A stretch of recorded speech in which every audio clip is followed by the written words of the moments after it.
हमारा प्रश्न है, इफ 5 की power y equal to 64 then find the value of 5 की पावर y बाई 2 प्लस 3।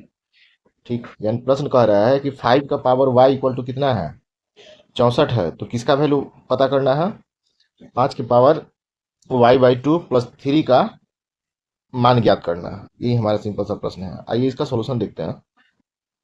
हमारा गिवन क्या दे रखा है, 5 की पावर y इक्वल टू 64, समझ गए। यानी कि ये पूरा टर्म किसके बराबर है, 64 के बराबर है। या फिर हम कह सकते हैं कि 5 की पावर y इक्वल टू क्या है, 64 के पावर 1। ये दोनों बात में कोई अंतर नहीं है। ठीक है, अब हम यहाँ अगर y बाई 2 कर लेते हैं टर्म को, तो यहाँ भी क्या करेंगे, क्योंकि पूरा टर्म क्या है 5 बाई वाई के बराबर है, तो इसके पावर में अगर 2 करते हैं तो यहाँ भी कितना कर देंगे, बाई में 2 कर देंगे। तो हमारा कितना आ जाएगा, 5 की power y by 2 equal to 64 की पावर 1 बाई 2। इस प्रकार 5 की पावर y बाई 2 कितना निकल कर आ गया, अंडर रूट 64 इक्वल टू 8 निकल कर आ गया।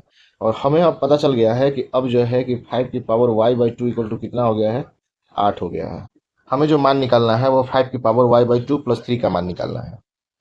ठीक है, तो हम इस प्रकार भी लिख सकते हैं, जैसे कि a की पावर m प्लस n है, तो a की पावर m गुने a की पावर n लिखते हैं।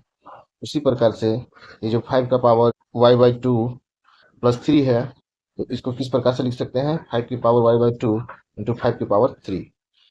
हमने तो इसका वैल्यू निकाल रखा है, कितना है 5 की पावर y बाई 2 का वैल्यू 8 निकाल रखा है, और 5 की पावर 3 इंटू है, तो कितना आ जाएगा, 8 गुने 125, कितना निकल कर आया, 1000। यही हमारा क्या हो जाएगा, आंसर हो जाएगा।